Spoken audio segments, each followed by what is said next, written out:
ఈటల రాజేందర్ గారు మాట్లాడుతున్న మాటలు పూర్తి అవాస్తవమని యావత్ తెలంగాణ ప్రజలు ప్రతి ఒక్కరికి మరియు ప్రత్యేకంగా మా హుజురాబాద్ నియోజకవర్గ ప్రజలకి తెలవాలని ఓ ఉద్దేశంతో ఇవాళ ప్రెస్ మీట్ పెట్టడం జరుగుతా ఉన్నది.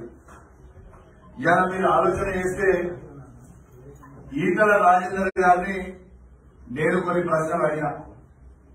ఆ ప్రశ్నలకి సమాధానం చెప్పండి, మీరు సమాధానం చెప్తే బాగుంటుంది అని నేను అడిగితే నేను ఎంచుకున్న రాగమేంది, నువ్వు పాడే పాట ఏంటి అని చెప్పి ఈటల రాజేందర్ గారిని సూటిగా ప్రశ్న అడుగుతా ఉన్నా.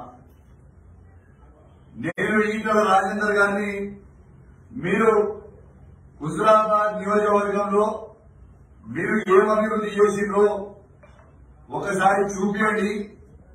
నేను కేసీఆర్ గారు ఏం అభివృద్ధి చేసిండో ఈ నియోజకవర్గంలో నేను చూపించడానికి నేను సిద్ధంగా ఉన్నా అని చెప్పి నేను ఈటల రాజేందర్ గారికి సవాల్ విసిరినా. ఆ సవాల్ని స్వీకరించకుండా ఆయన నేను హుజురాబాద్ నుంచి కాదు, నేను గజ్వేల్ నుంచి పోటీ చేస్తా అని స్టేట్మెంట్ ఇస్తా ఉన్నాడు. నేను అడుగుతున్నా, అయ్యా ఈటల రాజేందర్ గారు, మీకు హుజురాబాద్ నియోజకవర్గ ప్రజలు నీకు ఏ అన్యాయం చేసిందని నువ్వు పోయి గజ్వేల్ లో పోటీ చేస్తానంటున్నావు? ఇవాళ నీకు నేను సూటిగా సవాల్ విసిరినా. నేను 5వ తారీఖున 11 గంటలకి అంబేద్కర్ చౌరస్తాలో, హుజురాబాద్ అంబేద్కర్ చౌరస్తాలో టెంట్ వేసుకుని కూర్చుందాం. నువ్వు హుజురాబాద్ నియోజకవర్గానికి నువ్వు ఏం అభివృద్ధి చేసినావో, కేసీఆర్ గారు ఏం అభివృద్ధి చేసిందో చూపిద్దాము. నేను సవాల్ విసిరినా. దానికి 5వ తారీఖుకి నువ్వు రావాలని చెప్పి నేను నీకు సవాల్ విసురుతా ఉన్నా మరొకసారి. మరి నేను అడుగుతా ఉన్నా ఈటల రాజేందర్ గారిని, నీకెందుకంత భయము? 5వ తారీఖుకి నువ్వు రారాదు. దీన్ని నిజంగా నువ్వు హుజురాబాద్ నియోజకవర్గంలో అభివృద్ధి చేసి ఉంటే ఆ వేదిక మీద నుంచి యావత్ తెలంగాణ ప్రజలకి మొత్తం ఎస్ హుజురాబాద్ నియోజకవర్గంలో నేను అభివృద్ధి చేసినా అని చెబితే నువ్వే హీరో అవుతావు కదా, నేను జీరో అవుతా కదా. లేకుంటే నేను హీరో అవుతా, నువ్వు జీరో అవుతావు కదా. మరి రా, దానికి సవాల్కి స్వీకరించు. నీకు దమ్ము ధైర్యం ఉంటే నువ్వు రా అని చెప్పి మేము సూటిగా నేను అడుగుతా ఉన్నామని చెప్పి సందర్భంగా తెలియజేస్తా ఉన్నా. మళ్ళా ఇవాళ ఈటల రాజేందర్ గారి పరిస్థితి ఎట్లున్నదంటే, కూట్ల రాయి తీయనోడు ఏట్లా రాయి తీస్తా అన్నట్టున్నది.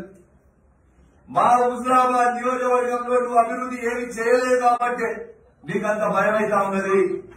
నేను అడుగుతా ఉన్నా ఈటల రాజేందర్ గారి, స్వయంగా నీ కమలాపూర్ లో నీ సొంత ఊర్లో ఒక బస్టాండ్ కట్టేది చేతగాని దత్తమ్మవి ఇంకా రాష్ట్రంలో ఏదో చేస్తానంటే ఇది చాలా ఆశ్చర్యంగా ఉన్నది నాకని చెప్పి సందర్భంగా తెలియజేస్తా ఉన్నాను. ఇలా అయ్యా ఈటల రాజేందర్ గారు, మీరు పోల్చుకుంటా ఉన్నారు కదా, మీరు కేసీఆర్ గారంతా, కేసీఆర్ గారంతా, హరీష్ రావు గారంతా పెద్ద లీడర్ని నేను అని మీరు పోల్చుకుంటా ఉన్నారు. సూటిగా ప్రశ్న అడుగుతా ఉన్నా నేను. మరి హుజురాబాద్ నియోజకవర్గము ఎందుకు సిద్దిపేట అయినంత అభివృద్ధి హుజురాబాద్ నియోజకవర్గం ఎందుకు కాలేదు? సిరిసిల్ల అయినంత అభివృద్ధి కేటీఆర్ గారి నియోజకవర్గం అయినట్టు హుజురాబాద్ ఎందుకు కాలేదు అని అడుగుతా ఉన్నా. బాన్సువాడల స్పీకర్ పోచారం శ్రీనివాస్ రెడ్డి గారు కట్టించిన డబుల్ బెడ్రూమ్ ఇల్లు అక్కడ కట్టించినట్టు హుజురాబాద్ నియోజకవర్గంలో నువ్వు ఎందుకు కట్టలేదని అడుగుతా ఉన్నా. లేకుంటే ఖమ్మంలో పువ్వాడి అజయ్ గారు 1000 కోట్ల రూపాయలు అభివృద్ధి చేసినట్టు నువ్వు హుజురాబాద్ లో ఎందుకు చేయలేదని చెప్పి నేను అడుగుతా ఉన్నాను.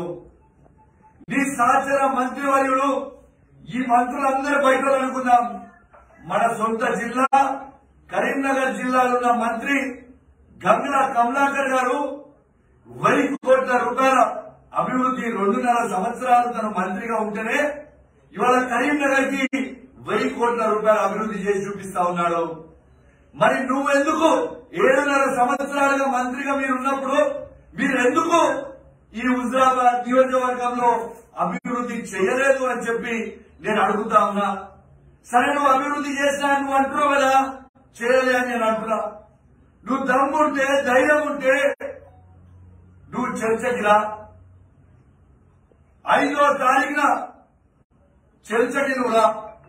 నేను చర్చకి సిద్ధంగా ఉన్నా అని చెప్పి ఈ సందర్భంగా తెలియజేస్తా ఉన్నాను. ఇలా ఈటల రాజేందర్ గారి పరిస్థితి ఏంటంటే, హుజరాబాద్ లో ఒక యాక్టరు, హైదరాబాద్ లో ఒక జోకరు, ఢిల్లీలో ఒక బ్రోకరు. ఇది ఈటల రాజేందర్ గారి పరిస్థితి అని చెప్పి చెప్తా ఉన్నాను. వాస్తవంగా ఈ మాట ఎందుకు చెప్తా ఉన్నానంటే, ఈటల రాజేందర్ గారు హుజరాబాద్ యాక్టర్ అని ఎందుకు అంటా ఉన్నా అంటే, ఎలక్షన్ సమయంలో ఏమని చెప్పిండు, నన్ను సాదుకుంటారా చంపుకుంటారా మీ దయా వాంఛను అని యాక్టింగ్ చేసి ఏడ్చిండు. ప్రజల ఇమోషన్లతో అక్కడ ఆడుకున్నాడు. దాంతో ప్రజలు ఓట్లేసిండు, గెలిపించిండు. మరి ప్రజలు ఓట్లేసి గెలిపించినప్పుడు నువ్వు అక్కడ ఉండి సేవ చేయాలి తప్పితే ఎన్ని రోజులు ఈ యాక్టింగ్లు చేస్తా ఉంటావు, యాక్టింగ్లతో ఎన్నిసార్లు గెలుస్తావు అని ఆయనని హుజరాబాద్ లో యాక్టర్ అన్నా. ఇక హైదరాబాద్ లో జోకర్ అని ఎందుకన్నా అంటే, ఇలా వాస్తవంగా ఆయన మాట్లాడిన మాటలు ఎవరు కూడా సీరియస్ తీసుకుంటలేరు. ప్రజలందరూ నవ్వుకుంటా ఉన్నారు. ప్రజలు నవ్వుకుంటే కంటే ముందు స్వయంగా వాళ్ళ రాష్ట్ర అధ్యక్షుడే ఇలా ఈటల రాజేందర్ గారిని జోకర్ లాగా చూస్తా ఉన్నాడు. ఇలా బండి సంజయ్ గారు స్టేట్మెంట్ ఇచ్చిండ్రు. ఎవరు ఈ స్టేట్మెంట్ చూడొచ్చు, ఎవరు పడితే వాళ్ళు ఎక్కడ పోటీ చేస్తా అని ప్రకటించుకునే రైట్ లేదు. కేవలము అధిష్టానం మాత్రమే ప్రకటిస్తారు అని బండి సంజయ్ గారు స్టేట్మెంట్ ఇచ్చారు. ఈటల రాజేందర్ గారు నేను గజ్వేల్ నుంచి పోటీ చేస్తానంటారు. అంటే స్వయంగా వాళ్ళ పార్టీ అధ్యక్షుడే ఆయన చెప్పేది ఒప్పుకుంటలేడు. స్వయంగా వాళ్ళ పార్టీ అధ్యక్షుడే ఆయన స్టేట్మెంట్ ని ఒక జోకర్ లెక్క చూస్తా ఉన్నారు. ఇక ప్రజల్ని ఎక్కడి నుంచి నమ్మమంటారు. కాబట్టి ఇలా హైదరాబాద్ లో నువ్వు జోకర్ అన్నా, ఇక ఢిల్లీలో నేను బ్రోకర్ అని ఎందుకన్నా అంటే, ఈ 29 రాష్ట్రాలలో ఏ ఒక్క రాష్ట్రంలో బీజేపీ వాళ్ళు చేరికల కమిటీ చైర్మన్ అనేది ఎక్కడైనా ఉన్నారా? అసలు చేరికల కమిటీ చైర్మన్ అంటే ఏంటి? బ్రోకరిజం చేయడం. ఆ పార్టీ వాళ్ళతో మాట్లాడు, ఈ పార్టీకి తీసుకోవచ్చు, ఈ పార్టీ వాళ్ళతో మాట్లాడు, ఆ పార్టీలో వెచ్చుడు, అంటే బ్రోకరిజం. అంటే స్వయంగా ఇది నేనంటలేను, స్వయంగా బీజేపీ పార్టీ వాళ్ళే ఈటల రాజేందర్ గారిని మించిన బ్రోకర్ ఈ రాష్ట్రంలోనే మరియు దేశంలోనే ఎవరు లేరు. కాబట్టి ఆయనకి ఆ బ్రోకర్ పనికి, ఆ బ్రోకర్లకే బ్రోకర్ అధ్యక్ష పదవి ఇలా స్వయంగా బీజేపీ వాళ్ళు ఇచ్చారు. హుజరాబాద్ లో యాక్టర్, హైదరాబాద్ లో జోకర్, ఢిల్లీలో బ్రోకర్ అనే పరిస్థితి ఇవాళ మేము చెప్పుడు కాదు, స్వయంగా బీజేపీ పార్టీ వాళ్ళే ఇవాళ ఈటల రాజేందర్ గారిని అంత పెద్ద బ్రోకరిజం కి చైర్మన్ గా ప్రకటించారు. మా గౌరవ ముఖ్యమంత్రి కేసీఆర్ గారు ఇక్కడ ఉన్నప్పుడు కేసీఆర్ గారి తర్వాత ఈటల రాజేందర్ గారికి ఇచ్చిన గౌరవం ఇవాళ మా ముఖ్యమంత్రి కేసీఆర్ గారు ఇచ్చిన పరిస్థితి. ఇది వాస్తవమా కాదా ఒకసారి మీరు చెప్పండి. ఇవాళ ఈటల రాజేందర్ గారి ఈ బ్రోకర్ గారి పరిస్థితి ఎట్లయిపోయిందంటే, స్వయంగా ఢిల్లీలో ఒక పెట్రోలియం మినిస్టర్ ని కూడా ఈటల రాజేందర్ ఎవరో తెలియదు. మీరు ఇలా చూడొచ్చు, డీకే అరుణ గారు ఇవాళ ఈటల రాజేందర్ గారిని ఇంటర్వ్యూ చేసే పరిస్థితికి వచ్చింది. ఇది ఆయన పరిస్థితి ఇవాళ బీజేపీ పార్టీలో. అంటే ఇవాళ ఈటల రాజేందర్ గారు కూడా ఏమైనా నమస్కారాలు పెడుతున్నారు పెట్రోలియం మినిస్టర్ కి. అయ్యా పెట్రోలియం మినిస్టర్ గారు, మీరు మా తెలంగాణ రాష్ట్రంలో పెట్రోల్ ధరలు, డీజిల్ ధరలు, గ్యాస్ ధరలు పెంచినందుకు ధన్యవాదాలు. ఆయన పెట్టి నమస్కారం దేనికోసమే ఆయన నమస్కారం అని నేను అడుగుతా ఉన్నా. దేనికోసము ఈ నమస్కారాలు జవాబు చెప్పు అని చెప్పి నేను అడుగుతా ఉన్నా.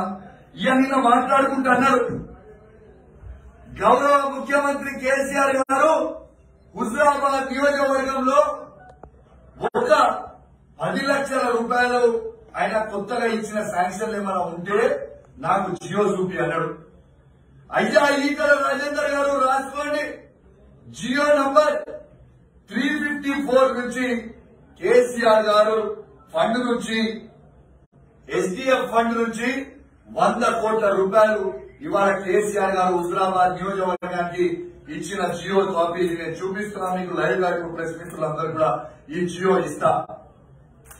ఈ 100 కోట్ల రూపాయలు మా హుజురాబాద్ నియోజకవర్గం సంబంధించిన ఆయన సొంత మండలం కమలాపూర్ మండలానికి 20 కోట్ల రూపాయలు ఇవాళ ఎస్డిఎఫ్ ఫండ్ నుంచి కేసీఆర్ గారు ఇచ్చిండ్రు. ఇల్లంతకుంట మండలానికి 10 కోట్ల రూపాయలు ఇలా ఎస్డిఎఫ్ ఫండ్ నుంచి ఇచ్చిండ్రు. ఇవాళ జమ్మికుంట రూరల్ మండలానికి 10 కోట్ల రూపాయలు ఎస్డిఎఫ్ ఫండ్ నుంచి ఇచ్చిండ్రు. జమ్మికుంట మున్సిపాలిటీకి 15 కోట్ల రూపాయల ఎస్డిఎఫ్ ఫండ్ ఇచ్చిండ్రు. హుజురాబాద్ రూరల్ మండలానికి 15 కోట్ల రూపాయల ఎస్డిఎఫ్ ఫండ్ ఇచ్చిండు. హుజురాబాద్ మున్సిపాలిటీకి 15 కోట్ల రూపాయల ఎస్డిఎఫ్ ఫండ్ ఇచ్చిండు. ఇలా వీరవంక మండలానికి 15 కోట్ల రూపాయల ఎస్డిఎఫ్ ఫండ్ ఇచ్చిండు. ఇది వాస్తవం కాదా ఈటల రాజేందర్ గారు? చెప్పండి జవాబు. ఇలా జియో నంబర్ 295 జియో నంబర్ 295 తోని 6 కోట్ల రూపాయలు. ఇది ఏ రోడ్ అంటే ప్రత్యేకంగా ఎందుకు చెప్తున్నా అంటే ఈటల రాజేందర్ గారు మంత్రి ఉన్నప్పుడు మా హుజురాబాద్ లో సైదాపూర్ కి పోయే రోడ్ అనేది ఉండేది. ఆ రోడ్కి ఈయన ఉండేది, ఇల్లు అది ఉండేది.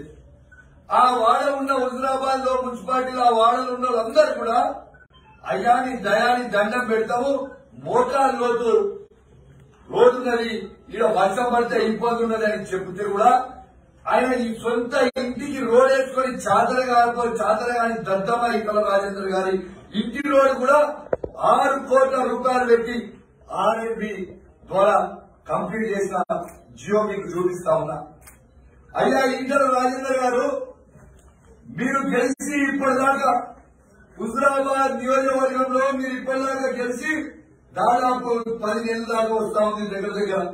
ఈ 10 నెలల మీరు గాని మీరక్కడ శాసనసభ్యులుగా మీరున్నారు, మీ రాష్ట్ర అధ్యక్షుడు పార్లమెంట్ సభ్యుడిగా నియోజకవర్గానికి ఉన్నారు. కనీసము 1 లక్ష రూపాయలైన డెవలప్మెంట్ ఫండ్ మీరు తెచ్చిపెట్టిండ్రా అక్కడ అని చెప్పి నేను అడుగుతా ఉన్నా. 1 లక్ష రూపాయలను దీనికి జవాబు చెప్పండి. నేను ఈటల రాజేందర్ గారికి ఈ అసెంబ్లీ సాక్షిగా సవాల్ తీసుకుంటా ఉన్నా. అయ్యా ఈటల రాజేందర్ గారు, మీరు కేంద్ర ప్రభుత్వంలో ఉన్న పార్టీలో మీరు ఉన్నారు కదా, ఇదే హుజురాబాద్ నియోజకవర్గానికి 100 కోట్ల రూపాయలు కేంద్ర ప్రభుత్వం నుంచి నువ్వు తీసుకురా. మళ్ళా ఏమంటున్నా ఈటల రాజేందర్ గారు, కౌశిక్ రెడ్డి మీద నేను వస్తున్నా కౌశిక్ రెడ్డితో అంటాడు. అయ్యా ఈటల రాజేంద్ర, నువ్వు ఎట్లా 18 సంవత్సరాలుగా శాసనసభ్యులుగా చేసినావు, 7.5 సంవత్సరాలుగా ఎట్లా మంత్రి చేసినావో నాకైతే అర్థం కాని పరిస్థితి. నువ్వు ఇవాళ ఏంటిది, నువ్వు ఒక శాసనసభ్యుడిని, నేనేంటిది ఇవాళ నేను ఒక శాసన మండలి సభ్యుడిని. నీకంటే ప్రోటోకాల్ 1 ఇంచు ఎక్కువనే కూడా తప్పితే నేను తక్కువ లేను అని చెప్పి ఈ సందర్భంగా నేను గుర్తు చేస్తా ఉన్నా. హాయ్ ఫ్రెండ్స్, మా టుడే టుమారో యూట్యూబ్ ఛానల్ చూస్తున్నందుకు చాలా థ్యాంక్స్. మరిన్ని లేటెస్ట్ వీడియోస్ కోసం వెంటనే సబ్స్క్రైబ్ చేయండి. అలాగే ఈ బెల్ ని కూడా రింగ్ చేసేయండి. మా నోటిఫికేషన్స్ అన్ని మీ మొబైల్లో వస్తాయి. అలాగే మా వీడియోస్ మీకు నచ్చితే లైక్ చేయండి, షేర్ చేయండి, నచ్చకపోతే కామెంట్ చేయండి.